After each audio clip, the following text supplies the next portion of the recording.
Colour ಕಾಗೆ ಹಾರಿಸಿದ್ದ magic ಅಜ್ಜಿ ಸುಜಾತಾ ಭಟ್ ನಿನ್ನೆ ನಡೆದಂತ ಎಸ್ಐಟಿ ತನಿಖೆಯ ಸಂದರ್ಭದಲ್ಲಿ ಸತ್ಯಾಂಶಗಳನ್ನ ಕಕ್ಕಿದ್ದಾರೆ. ಅನನ್ಯ ಭಟ್ ಅನ್ನೋದು ನನ್ನ ಮಗಳಲ್ಲ, ಇದೊಂದು ಕಟ್ಟುಕತೆ ಅಂತ ಹೇಳಿ ಸತ್ಯವನ್ನ ಒಪ್ಪಿಕೊಂಡಿದ್ದಾರೆ. ಅಷ್ಟೇ ಅಲ್ಲದೆ ಎಸ್ಐಟಿ ಪ್ರಶ್ನೆಗಳಿಗೆ ಕಕ್ಕಾಬಿಕ್ಕಿಯಾಗಿದ್ದಾರೆ.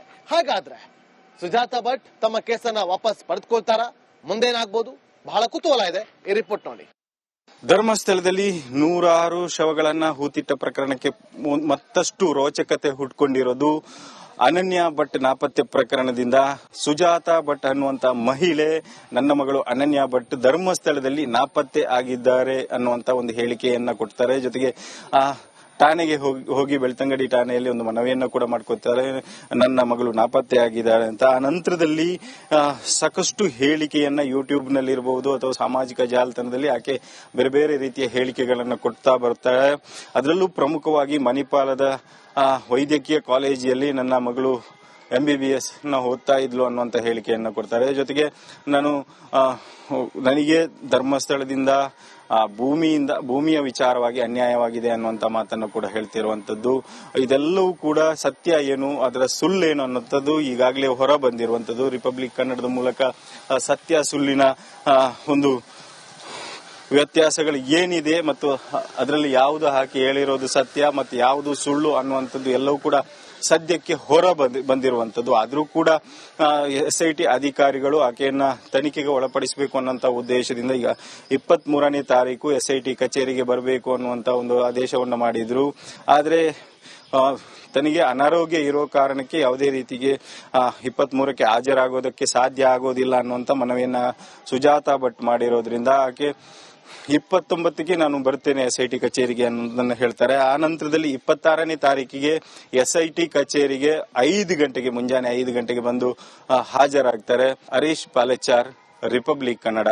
ಕಲರ್ ಕಾಗೆ ಹಾರಿಸಿದ್ದ ಮ್ಯಾಜಿಕ್ ಅಜ್ಜಿ ಸುಜಾತಾ ಭಟ್ ನಿನ್ನೆ ನಡೆದಂತ SIT ತನಿಖೆಯ ಸಂದರ್ಭದಲ್ಲಿ ಸತ್ಯಾಂಶಗಳನ್ನ ಕಕ್ಕಿದ್ದಾರೆ. ಅನನ್ಯ ಭಟ್ ಅನ್ನೋದು ನನ್ನ ಮಗಳಲ್ಲ, ಇದೊಂದು ಕಟ್ಟುಕತೆ ಅಂತ ಹೇಳಿ ಸತ್ಯವನ್ನ ಒಪ್ಪಿಕೊಂಡಿದ್ದಾರೆ. ಅಷ್ಟೇ ಅಲ್ಲದೆ SIT ಪ್ರಶ್ನೆಗಳಿಗೆ ಕಕ್ಕಾಬಿಕ್ಕಿಯಾಗಿದ್ದಾರೆ. ಹಾಗಾದ್ರೆ ಸುಜಾತಾ ಭಟ್ ತಮ್ಮ ಕೇಸನ್ನ ವಾಪಸ್ ಪಡೆದುಕೊಳ್ತಾರ? ಮುಂದೇನಾಗ್ಬೋದು? ಬಹಳ ಕುತೂಹಲ ಇದೆ. ಈ ರಿಪೋರ್ಟ್ ನೋಡಿ.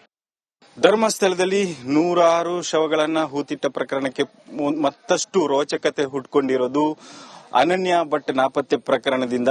ಸುಜಾತಾ ಭಟ್ ಅನ್ನುವಂತ ಮಹಿಳೆ, ನನ್ನ ಮಗಳು ಅನನ್ಯ ಭಟ್ ಧರ್ಮಸ್ಥಳದಲ್ಲಿ ನಾಪತ್ತೆ ಆಗಿದ್ದಾರೆ ಅನ್ನುವಂತ ಒಂದು ಹೇಳಿಕೆಯನ್ನ ಕೊಡ್ತಾರೆ. ಜೊತೆಗೆ ಠಾಣೆಗೆ ಹೋಗಿ ಬೆಳ್ತಂಗಡಿ ಠಾಣೆಯಲ್ಲಿ ಒಂದು ಮನವಿಯನ್ನ ಕೂಡ ಮಾಡ್ಕೊತಾರೆ, ನನ್ನ ಮಗಳು ನಾಪತ್ತೆ ಆಗಿದ್ದಾರೆ ಅಂತ. ಆ ನಂತರದಲ್ಲಿ ಸಾಕಷ್ಟು ಹೇಳಿಕೆಯನ್ನ ಯೂಟ್ಯೂಬ್ ನಲ್ಲಿ ಇರಬಹುದು ಅಥವಾ ಸಾಮಾಜಿಕ ಜಾಲತಾಣದಲ್ಲಿ ಆಕೆ ಬೇರೆ ಬೇರೆ ರೀತಿಯ ಹೇಳಿಕೆಗಳನ್ನ ಕೊಡ್ತಾ ಬರ್ತಾಳೆ. ಅದರಲ್ಲೂ ಪ್ರಮುಖವಾಗಿ ಮಣಿಪಾಲದ ವೈದ್ಯಕೀಯ ಕಾಲೇಜಿನಲ್ಲಿ ನನ್ನ ಮಗಳು MBBS ಓದ್ತಾ ಇದ್ಲು ಅನ್ನುವಂತ ಹೇಳಿಕೆಯನ್ನ ಕೊಡ್ತಾರೆ. ಜೊತೆಗೆ ನನಗೆ ಧರ್ಮಸ್ಥಳದಿಂದ ಭೂಮಿಯ ವಿಚಾರವಾಗಿ ಅನ್ಯಾಯವಾಗಿದೆ ಅನ್ನುವಂತ ಮಾತನ್ನು ಕೂಡ ಹೇಳ್ತಿರುವಂತದ್ದು. ಇದೆಲ್ಲವೂ ಕೂಡ ಸತ್ಯ ಏನು, ಅದರ ಸುಳ್ಳೇನು ಅನ್ನುವಂಥದ್ದು ಈಗಾಗಲೇ ಹೊರ ಬಂದಿರುವಂತದ್ದು. ರಿಪಬ್ಲಿಕ್ ಕನ್ನಡದ ಮೂಲಕ ಸತ್ಯ ಸುಳ್ಳಿನ ಒಂದು ವ್ಯತ್ಯಾಸಗಳು ಏನಿದೆ ಮತ್ತು ಅದರಲ್ಲಿ ಯಾವುದು ಹಾಕಿ ಹೇಳಿರೋದು ಸತ್ಯ ಮತ್ತು ಯಾವುದು ಸುಳ್ಳು ಅನ್ನುವಂಥದ್ದು ಎಲ್ಲವೂ ಕೂಡ ಸದ್ಯಕ್ಕೆ ಹೊರ ಬಂದಿರುವಂತದ್ದು. ಆದ್ರೂ ಕೂಡ SIT ಅಧಿಕಾರಿಗಳು ಆಕೆಯನ್ನ ತನಿಖೆಗೆ ಒಳಪಡಿಸಬೇಕು ಅನ್ನುವಂತ ಉದ್ದೇಶದಿಂದ ಈಗ 23ನೇ ತಾರೀಕು SIT ಕಚೇರಿಗೆ ಬರಬೇಕು ಅನ್ನುವಂತ ಒಂದು ಆದೇಶವನ್ನ ಮಾಡಿದ್ರು.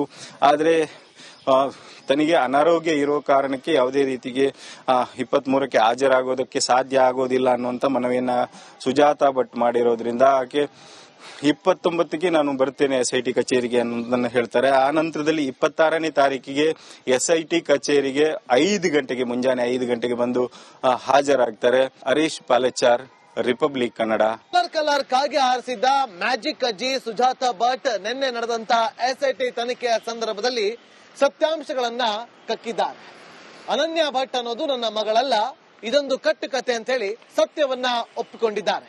ಅಷ್ಟೇ ಅಲ್ಲದೆ SIT ಪ್ರಶ್ನೆಗಳಿಗೆ ಕಕ್ಕಾಬಿಕ್ಕಿಯಾಗಿದ್ದಾರೆ. ಹಾಗಾದ್ರೆ ಸುಜಾತಾ ಭಟ್ ತಮ್ಮ ಕೇಸನ್ನ ವಾಪಸ್ ಪಡೆದುಕೊಳ್ತಾರ? ಮುಂದೇನಾಗ್ಬೋದು? ಬಹಳ ಕುತೂಹಲ ಇದೆ. ಈ ರಿಪೋರ್ಟ್ ನೋಡಿ. ಧರ್ಮಸ್ಥಳದಲ್ಲಿ 106 ಶವಗಳನ್ನ ಹೂತಿಟ್ಟ ಪ್ರಕರಣಕ್ಕೆ ಮತ್ತಷ್ಟು ರೋಚಕತೆ ಹುಟ್ಕೊಂಡಿರೋದು ಅನನ್ಯ ಭಟ್ ನಾಪತ್ತೆ ಪ್ರಕರಣದಿಂದ ಸುಜಾತಾ ಭಟ್ ಅನ್ನುವಂತ ಮಹಿಳೆ ನನ್ನ ಮಗಳು ಅನನ್ಯ ಭಟ್ ಧರ್ಮಸ್ಥಳದಲ್ಲಿ ನಾಪತ್ತೆ ಆಗಿದ್ದಾರೆ ಅನ್ನುವಂತ ಒಂದು ಹೇಳಿಕೆಯನ್ನ ಕೊಡ್ತಾರೆ. ಜೊತೆಗೆ ಠಾಣೆಗೆ ಹೋಗಿ ಬೆಳ್ತಂಗಡಿ ಠಾಣೆಯಲ್ಲಿ ಒಂದು ಮನವಿಯನ್ನ ಕೂಡ ಮಾಡ್ಕೊತಾರೆ, ನನ್ನ ಮಗಳು ನಾಪತ್ತೆ ಆಗಿದ್ದಾರೆ ಅಂತ. ಆ ನಂತರದಲ್ಲಿ ಸಾಕಷ್ಟು ಹೇಳಿಕೆಯನ್ನ ಯೂಟ್ಯೂಬ್ ನಲ್ಲಿ ಇರಬಹುದು ಅಥವಾ ಸಾಮಾಜಿಕ ಜಾಲತಾಣದಲ್ಲಿ ಆಕೆ ಬೇರೆ ಬೇರೆ ರೀತಿಯ ಹೇಳಿಕೆಗಳನ್ನ ಕೊಡ್ತಾ ಬರ್ತಾಳೆ. ಅದರಲ್ಲೂ ಪ್ರಮುಖವಾಗಿ ಮಣಿಪಾಲದ ವೈದ್ಯಕೀಯ ಕಾಲೇಜಿನಲ್ಲಿ ನನ್ನ ಮಗಳು MBBS ಓದ್ತಾ ಇದ್ಲು ಅನ್ನುವಂತ ಹೇಳಿಕೆಯನ್ನ ಕೊಡ್ತಾರೆ. ಜೊತೆಗೆ ನನಗೆ ಧರ್ಮಸ್ಥಳದಿಂದ ಭೂಮಿಯ ವಿಚಾರವಾಗಿ ಅನ್ಯಾಯವಾಗಿದೆ ಅನ್ನುವಂತ ಮಾತನ್ನು ಕೂಡ ಹೇಳ್ತಿರುವಂತದ್ದು. ಇದೆಲ್ಲವೂ ಕೂಡ ಸತ್ಯ ಏನು, ಅದರ ಸುಳ್ಳೇನು ಅನ್ನುವಂಥದ್ದು ಈಗಾಗಲೇ ಹೊರ ಬಂದಿರುವಂತದ್ದು. ರಿಪಬ್ಲಿಕ್ ಕನ್ನಡದ ಮೂಲಕ ಸತ್ಯ ಸುಳ್ಳಿನ ಒಂದು ವ್ಯತ್ಯಾಸಗಳು ಏನಿದೆ ಮತ್ತು ಅದರಲ್ಲಿ ಯಾವುದು ಹಾಕಿ ಹೇಳಿರೋದು ಸತ್ಯ ಮತ್ತು ಯಾವುದು ಸುಳ್ಳು ಅನ್ನುವಂಥದ್ದು ಎಲ್ಲವೂ ಕೂಡ ಸದ್ಯಕ್ಕೆ ಹೊರ ಬಂದಿರುವಂತದ್ದು. ಆದ್ರೂ ಕೂಡ SIT ಅಧಿಕಾರಿಗಳು ಆಕೆಯನ್ನ ತನಿಖೆಗೆ ಒಳಪಡಿಸಬೇಕು ಅನ್ನುವಂತ ಉದ್ದೇಶದಿಂದ ಈಗ 23ನೇ ತಾರೀಕು SIT ಕಚೇರಿಗೆ ಬರಬೇಕು ಅನ್ನುವಂತ ಒಂದು ಆದೇಶವನ್ನ ಮಾಡಿದ್ರು. ಆದ್ರೆ ತನಗೆ ಅನಾರೋಗ್ಯ ಇರೋ ಕಾರಣಕ್ಕೆ ಯಾವುದೇ ರೀತಿಗೆ 23ಕ್ಕೆ ಹಾಜರಾಗೋದಕ್ಕೆ ಸಾಧ್ಯ ಆಗೋದಿಲ್ಲ ಅನ್ನುವಂತ ಮನವಿಯನ್ನ ಸುಜಾತಾ ಭಟ್ ಮಾಡಿರೋದ್ರಿಂದ ಆಕೆ 29ಕ್ಕೆ ನಾನು ಬರ್ತೇನೆ SIT ಕಚೇರಿಗೆ ಅನ್ನೋದನ್ನ ಹೇಳ್ತಾರೆ. ಆ ನಂತರದಲ್ಲಿ 26ನೇ ತಾರೀಕಿಗೆ SIT ಕಚೇರಿಗೆ 5 ಗಂಟೆಗೆ ಮುಂಜಾನೆ 5 ಗಂಟೆಗೆ ಬಂದು ಹಾಜರಾಗ್ತಾರೆ. ಹರೀಶ್ ಪಾಲೆಚಾರ್, ರಿಪಬ್ಲಿಕ್ ಕನ್ನಡ.